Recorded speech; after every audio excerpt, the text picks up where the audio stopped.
하나님 아버지, 우리와 함께 가심을 감사합니다.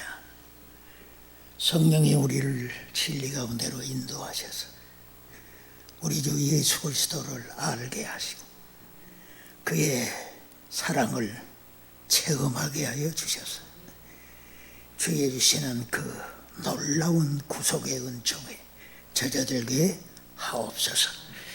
예수님의 이름으로 기도합니다. 아멘. 하나님 말씀 로마서 3장 20절에서 22절까지 보십니다. 우리가 알거니와 율법이 말하는 바는 율법 아래에 있는 자들에게 말하는 것이니 이는 모든 입을 막고 온 세상으로 하나님의 심판 아래에 있게 함이니라. 그러므로 율법의 행위로는 그의 앞에 의롭다 하심을 얻을 육체가 없나니 율법으로는 죄를 깨달음이니라. 이는 율법 외에 하나님의 한 의가 나타났으니 율법과 선지자들에게 증거를 받은 것이라. 곧 예수 그리스도를 믿음으로 말미암아 모든 믿는 자에게 미치는 하나님의 의인이 차별이 없느니라. 아멘. 오늘은 이 이신칭의라는 주제를 가지고 말씀을 전하겠습니다. 이 많은 사람들이 하나님과 무관한 삶을 살고 있습니다. 그러나 인간이 창조된 이후로 인간의 역사 속에서 하나님의 활동은 멈추지 않고 계속되고 있습니다. 분명한 것은 어느 누구도 하나님의 시야에서 벗어날 수 없다는 것입니다. 하나님은 여전히 인생의 생사화복을 주관하고 계십니다. 그러므로 인간의 모든 삶은 하나님의 주권 아래 있다는 것입니다. 이 사도는 지금까지 우리 인간이 죄의 지배를 받고 있음을 구체적으로 논증해 왔습니다. 그렇게 된 원인과 그 근거와 실제적인 것을 잘 설명해 주었습니다. 그런데 오늘 본문에서 결론적으로 하나님은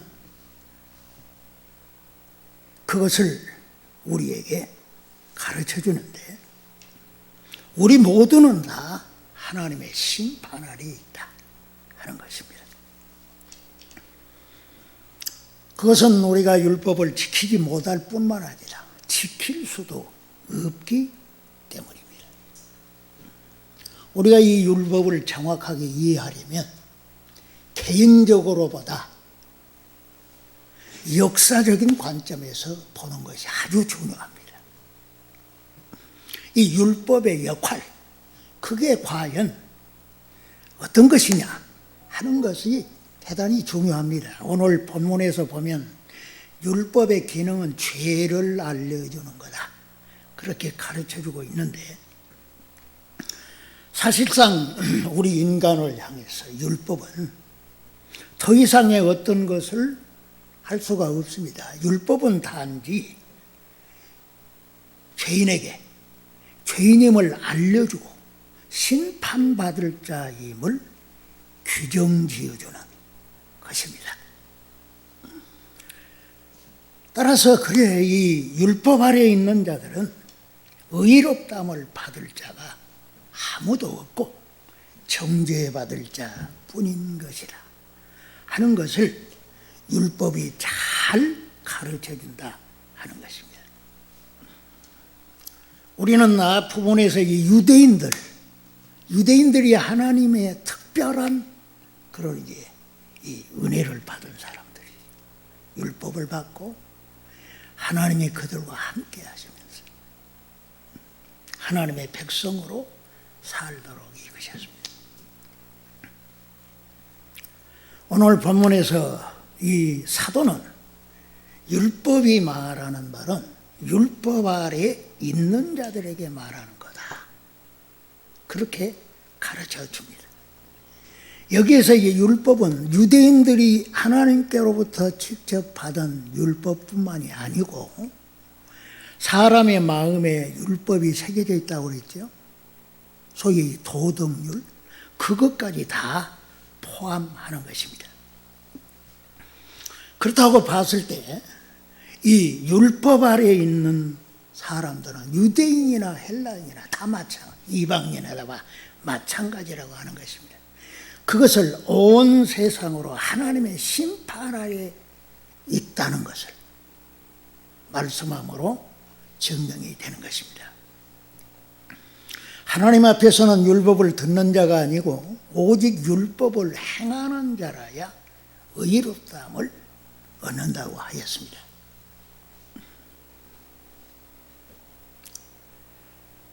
이 유대인이 아닌 이방인들을 할지라도 본성으로 율법의 일을 행할 때는 이 사람은 율법이 없어도 자기에게 율법이 되기 때문에 하나님 앞에서는 우리는 율법을 안 받았는데요, 율법이 없는데요 하라고 핑계할 수가 없다고 하는 것입니다. 이때 이 양심은 재판관의 역할을 합니다. 사람이 법을 어기면 바로 양심에 고발하는 거죠. 그렇기 때문에 유대인이나 이방인이나 다 할 것 없이 하나님의 심판 아래 있다고 하는 것입니다. 사도 요한은 그것을 복음과 관련지어서 하나님의 독생자의 이름을 믿지 아니하므로 벌써 심판을 받은 것이라, 그렇게 규정하고 있습니다. 사실상 그것을 증명해 주는 것이 있는데, 양심을 가진 정상적인 사람이라면 근본적으로 가지고 있는 불안이 있습니다. 두려움이 있는 것입니다. 그것은 태어날 때부터 원초적인 것입니다.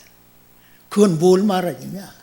하나님의 심판 아래에 있다는 것을 증명해 주는 거다 하는 것입니다.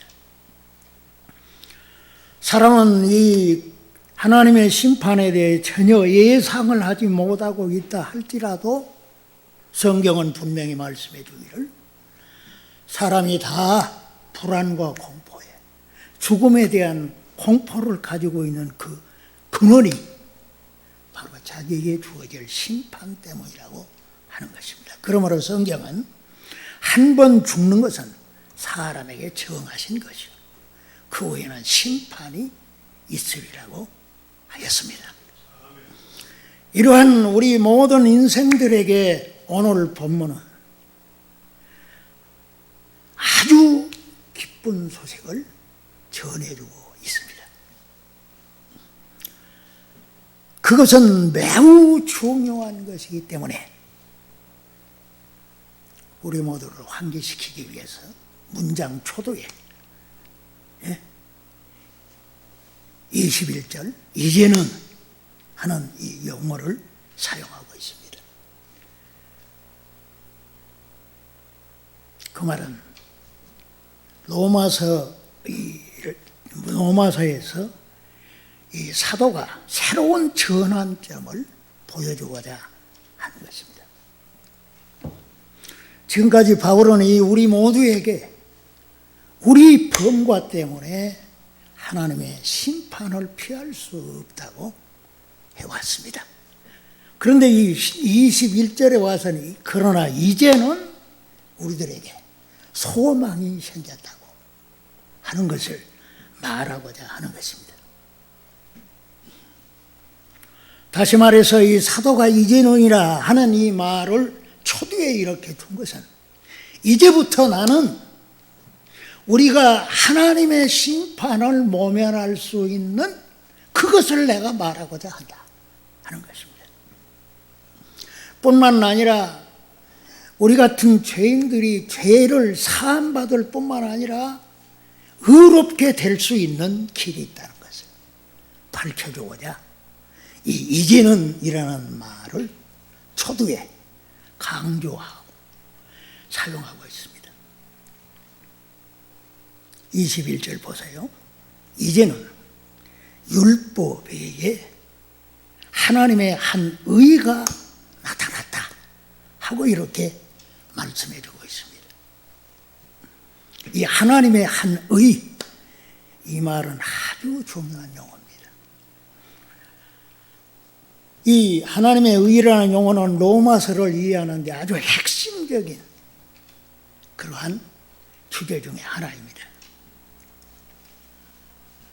그것은 우리의 구원을 위하는데 아주 중요한 용어인 것입니다. 그러므로 우리는 그것을 정확하게 이해하는 것이 매우 중요합니다. 하나님의 의라는 이러한 이제 주제는 바로 우리의 구원을 위하는데 필수적인 것이기 때문입니다.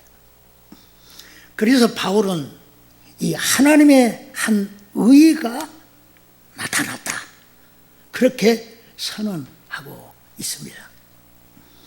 그렇다면 이 바울이 하나님의 의라는 이 용어를 어떤 의미로 사용했냐 하는 것을 살펴보는 것이 중요하다고 할 것입니다. 그 용어는 로마서에서 6번 발견됩니다. 그러니까 하나님은 의로운 분이죠. 그러면 하나님의 의에 대한 그러한 개념으로 의를 3번 말하고, 복음에 관련해서 또 의라는 용어가 3번 사용되고 있습니다. 따라서 이 본문에서 하나님의 의는 이 복음과 밀접하게 연관되어 있는 것을 우리는 기억해야 합니다.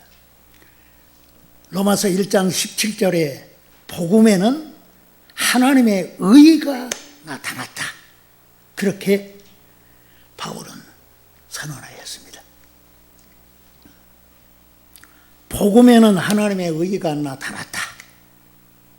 그 복음에 나타나 있는 하나님의 의, 그것은 바로 엄밀히 말해서 하나님의 의는 복음에서만 나타난다 하는 것을 의미하는 것입니다. 이 하나님의 의라는 이것은 바로 복음에서만 발견될 수가 있다는 것입니다. 그렇다면 이 하나님의 의라는 정확한 뜻이 뭐냐 하는 것을 우리가 알아봐야 되겠죠. 그것은 한마디로 말하면 죄인이 의롭게 되는 것을 의미합니다. 죄인을 의롭다 한다. 어떻게 그것이 있을 수가 있습니까? 아니, 죄인이면 죄인이지. 어떻게 죄인이 의롭다함을 받을 수 있냐 이거예요. 여기에 이 복음의 신비가 담겨 있는 것입니다. 이 사도는 분명히 의롭게 되는 것을 뜻하는 것으로 이 의롭다는 말을 18번이나 사용하고 있습니다.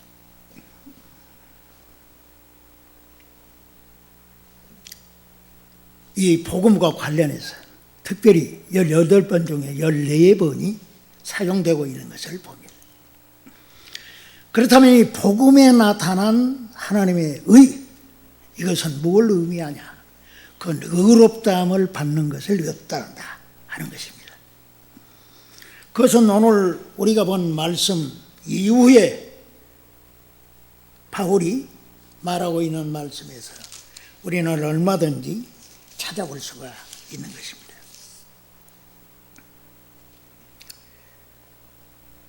(22절에) 예수 그리스도로 말미암아 모든 믿는 자에게 미치는 하나님의 의인이 차별이 없느니라. 또 24절에 그리스도 예수 안에 있는 속량으로 말미암아 하나님의 은혜로 값없이 의롭다 하심을 얻은 자 되었느니라 하는 이 말씀고, 25절에도 26절에도 이 또한 예수 믿는 자를 의롭다 하려 함이라. 28절에 사람이 의롭다 하심을 얻는 것은 율법의 행위에 있지 않고 믿음으로 되는 줄 우리가 인정하노라. 이 30절에도 믿음으로 말미암아 의롭다 하실 하나님은 한 분이시니라. 이러한 말씀들을 우리가 볼 때 이 하나님의 의는 뭘 의미하냐? 의롭게 되는 것을 뜻한다. 신학적인 용어로 소위 justification, 칭의를 뜻합니다. 다시 말씀드리지만 이 의롭게 되는 것, 이것은 우리 구원의 핵심적인 것 중에 하나입니다. 왜냐하면 의롭다함을 받은 자만이 뒤따르는 풍성한 구원을 받을 수가 있게 되기 때문입니다. 우리 한국 교회가 수납하고 있는 웨스트민스터 신앙 고백서를 보면 그 소요리 문답에 칭이라는 것은 뭘 말하느냐? 그걸 답하기를 의롭다 하심은 하나님이 그저 주신 은혜의 행위로 그가 우리의 모든 죄를 용서하시고 자기 앞에서 우리를 옳게 여겨 받아주신 것인데 다만 그리스도의 의를 우리에게 돌리시고 우리는 오직 믿음으로 그 의를 받게 되는 것이다 라고 말해주고 있습니다. 대요리문답 70문에는 보다 더 구체적입니다. 칭의란 하나님께서 죄인들의 모든 죄를 용서하시고 자기 보기에 저희의 인격을 의롭게 여기시고 받아들이시는 죄인에 대한 하나님의 거저 주시는 은혜의 행위다. 이것은 저희에게 있는 무엇이나 저희가 행한 무엇으로 된 것이 아니고 다만 하나님의 순종과 충분하신 대속으로 말미암아 하나님께서 저희에게 전가시키시고 믿음으로만 받게 되는 것이라고 설명해 주고 있습니다.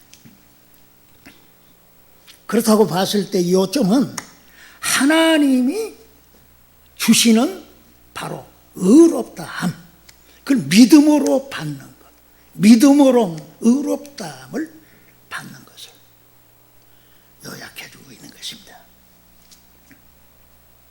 하나님은 그것을 이미 구약 성경에서 주실 것을 약속하셨습니다. 오늘 이 21절에 바로 이 율법과 이제는 율법에 하나님의 한 의가 나타났으니 율법과 선지자들에게 증거를 받은 것이라. 이 율법은 모세오경을 가르치고 선지자들은 구약 성경 전체를 의미하죠. 그러니까 이 구약 성경 전체에서 하나님께서 죄인을 의롭게 하실 것을 이미 예고하셨고 그것을 나타내 주셨다 하는 것입니다. 하나님은 그것을 제사 방식을 통해 이루실 것을 레위기서는 잘 가르쳐주고 있습니다. 하나님께서 죄인을 의롭게 여기시는 그것을 속죄 제사를 통해서 이루어 주실 것을 수천 년 동안 계시하셨습니다. 타락한 아담에게는 짐승의 가죽을 입혀주심으로 아브라함에게는 모리아산에서 이삭 대신에 수양을 드림으로 그것을 나타내 주셨습니다. 그러므로 아브라함은 하나님을 믿음으로 의롭다함을 받게 된 것을 잘 가르쳐주고 있습니다. 선지자들 중에 특별히 예레미야는 하나님께서 의로운 가지를 주시겠다는 약속을 선포하였습니다. 예레미야서 33장 15절에 의로운 가지가 나게 하겠다. 또 그날 그때에 내가 다윗에게 의로운 가지가 나게 하리라. 그의 날에 유다는 구원을 얻겠고 이스라엘은 평안히 거할 것이며 그 이름은 여호와 우리 의라 일컬음을 받으리라. 이렇게 선포했습니다. 그날, 그의 날이라는 것은 바로 예수 그리스도가, 하나님의 아들 예수 그리스도가 성육신에 오시는 그것을 바라보도록 한 것입니다. 선지자들 중에 가장 선명하게 이 죄인이 의롭게 되는 것을 길을 잘 예언해 준 하박국이죠. 하박국은 의인은 믿음으로 말미암아 살리라. 바울이 그것을 바로 이 1장 17절에서 적용했죠. 의인은 믿음으로 말미암아 살리라. 그 믿는 자는 의인으로 살리라. 이것을 이미 하나님께서 여러 시대를 거쳐서 예언하신 것입니다. 그것을 하나님께서 예수 그리스도를 통해서 주실 것을 22절은 말씀해주고 있습니다. 22절 봅니다. 곧 예수 그리스도를 믿음으로 말미암아 모든 믿는 자에게 미치는 하나님의 의인이 차별이 없느니라. 하나님께서 의롭게 해 주실 수 있는 그런 길을 자기 독생자를 통해서 주실 것을 말씀했는데, 그것이 바로 그리스도가 오심으로 성취된 줄로 믿습니다. 그러므로 예수 그리스도는 하나님이 보내신 우리의 의가 되십니다. 그러므로 우리는 그리스도에 의해서 의롭다함을 받고 그리스도 안에서 의로운 자로 설 수가 있는 것입니다. 하나님의 아들 예수께서 우리의 의가 되시기 위해 사람이 되셨습니다. 그가 오신 것은 바로 이게 우리의 자기를 믿는 자에게 의를 입혀주시기 위함인 것입니다. 그러므로 로마서 10장 4절에서 그리스도는 모든 믿는 자에게 의를 이루기 위하여 율법의 마침이 되신다. 율법의 끝이 바로 예수 그리스도이시다 하는 것입니다. 그래서 이 사도는 고린도전서 1장 30절에 예수는 하나님께로서 나와서 우리에게 의로움이 되셨다 가르쳐주고 있습니다. 우리는 이미 복음에는 하나님의 의가 나타나 있다 라는 말씀을 받았습니다. 복음은 예수 그리스도에 관한 것입니다. 육시로는 다윗의 혈통에서 나서, 거룩한 영으로는 죽은 가운데서 부활해서 하나님의 아들로 인정되신 그의 행하심이 우리의 복음인 것입니다.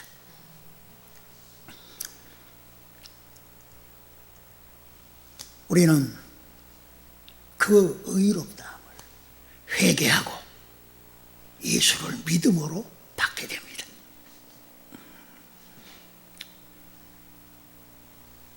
회개란 하나님 편에서 인간 편으로 돌아서는 것을 뜻합니다.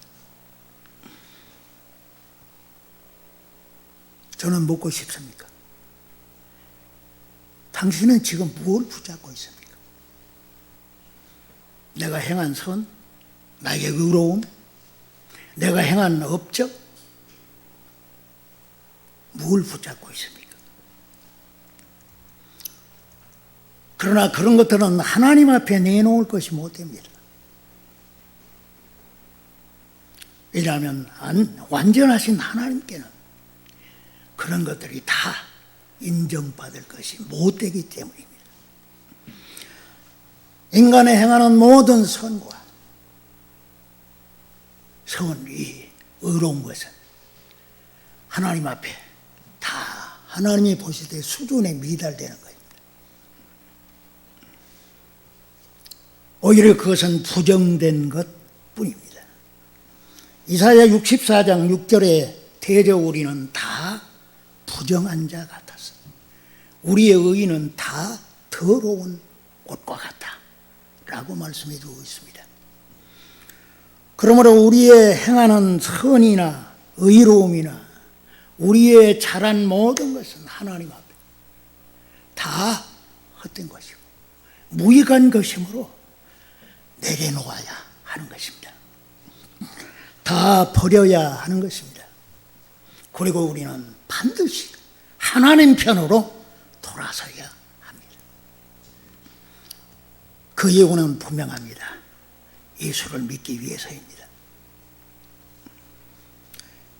믿음을 소유하기 위해서는 우리가 예수 그리스도만을 나의 구주로 받아야 합니다.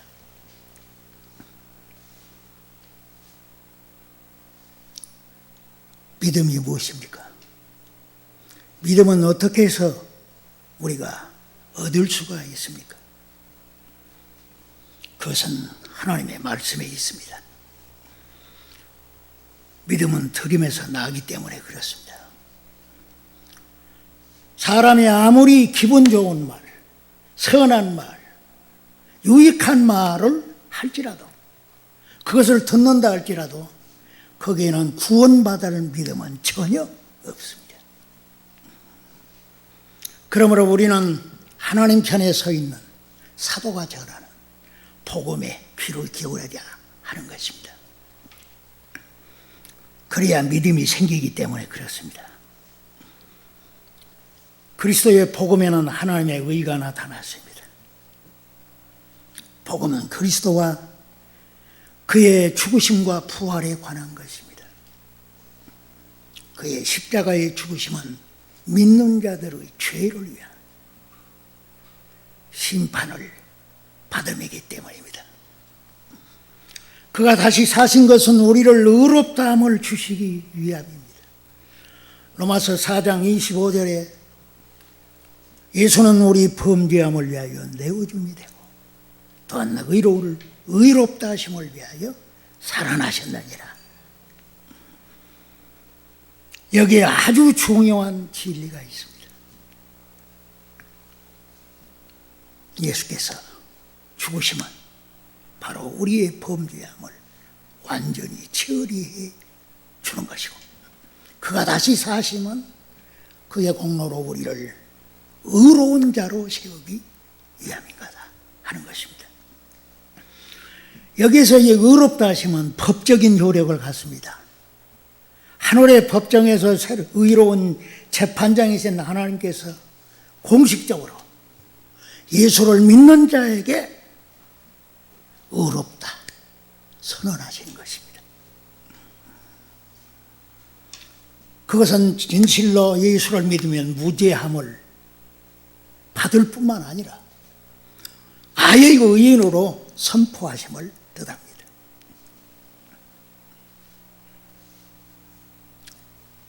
우리가 이 복음을 믿으면 구원을 받습니다. 하나님이 그 방법을 복음을 통하여서 예수 그리스도의 그 십자가의 죽으심과 부활을 통해 우리에게 그 의롭다함을 선사해 주시기 때문입니다. 하나님께서는 그 복음을 믿으면 의롭다고 선언하시되 그것은 불변적입니다. 다시 변경할 수가 없습니다. 만일 하나님이 의롭다고 선언한 자를 바꿔버린다면, 변경시켜버린다면 그분은 진리 하나님이 아니죠. 의로운 분이 아니죠. 그러므로 의롭다 하신 이는 하나님이시니까 누가 정죄하리요? 말씀해두고 있습니다. 그러므로 우리는 하나님 편에 서야 합니다. 그리고 예수 그리스도를 바라보아야 합니다.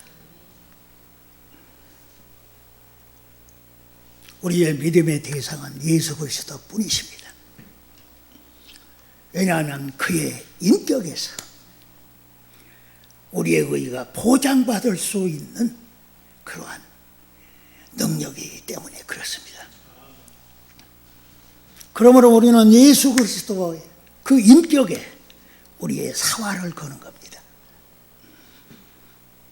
수고하고 무거운 짐진 자들아 다 내게 오라. 내가 너희를 쉬게 하리라. 여러분, 악인에게는 평강이 없습니다. 불안과 두려움뿐입니다. 그것은 죽을 때까지 계속되어집니다. 그것은 인간의 노력으로 해결할 수 없는 것입니다. 오직 하나님만이 해결할 수가 있습니다. 예수 그리스도만이 해결해 주시는 것입니다. 그런 의미에서 소위 이신칭의, 믿는 자만이 받을 수 있는 의롭다, 그것입니다. 내가 예수를 믿어 의롭다함을 받으면 불안과 두려움이 사라집니다. 성령께서 우리를 죄와 사망에서 해방시켜 주셨기 때문입니다. 그래서 우리는 불안과 두려움은 사라지고 평안이 찾아들게 되는 것입니다. 예수께서 우리의 의가 되시기 위해서 그가 십자가에 죽으셨습니다. 그리고 그가 다시 사셔서 우리의 의를 보장해 주기 위해서 우리에게 오신 것입니다. 그러므로 주 예수를 내 마음에 모시게 되면 평안함이 찾아들게 되는 것입니다. 그 예수께서 나에게 오신 것이 얼마나 큰 사건입니까? 주 예수를 내가 내 마음에 영접하게 되면 바로 이 평안이 자리 잡는 것입니다. 때로는 그 평안이 사라진 것 같지만, 그러나 주께서 함께 하신다는 그러한 이제 믿음에 굳게 설 때 그 평안함은 우리의 영혼을 사로잡는 것입니다. 그래서 사도는 오직 내 안에 그리스도께서 사신 것이라. 오늘 예수께서 내 안에 사시도록 해야 할 줄 믿습니다. 우리는 주 예수의 인격을 믿고 그의 십자가의 능력과 부활을 통하여 우리에게 주시는 그 의를 믿음으로 바라 확신을 가져야 하겠습니다. 주 예수께서 내 인격을 지배하시고 다스려 주기를 항상 구하고, 주님이 나와 함께 하심을 내가 느낄 때마다 그의 평안은 우리에게 솟아오르게 되어질 것입니다. 믿음으로 의롭다함을 받습니다. 우리가 예수 그리스도가 그분만이 나의 의이시다. 나는 그의 인격을 믿습니다. 그가 나에게 진정 오셔서 의를 허락해 주실 줄로 믿습니다. 그럴 때 그 확신에 서게 되면 참된 평안을 누리게 될 줄로 믿습니다. 이것이 하나님이 우리에게 주신 바로의 구원의 첫 단계입니다. 기도하겠습니다. 하나님 아버지, 감사하고 감사합니다. 아무리 살펴봐도 허물과 죄뿐인 저희들, 오 주님, 하나님의 심판을 벗어날 수 없는 죄인임에도 하나님께서 오늘도 우리를 사랑하셔서 우리를 위하여 구원의 길을 내시고 예수 그리스도를 통하여 우리에게 죄사함을 주실 뿐만 아니라 의인으로 세워주시는 이 놀라운 길을 여심을 감사합니다. 우리가 그 예수를 우리 마음속에 우리 고유로 모시고 늘 그 주님이 이끄시는 대로 사는 삶을 살게 하옵소서. 주의 주시는 그 칭의의 놀라운 선물이 얼마나 큰 것임을 날이 갈수록 깨닫게 하시고 알 수 있게 하여 주셔서 그리스도의 사람으로 살게 도와 주옵소서. 주 예수님의 이름으로 기도합니다. 아멘.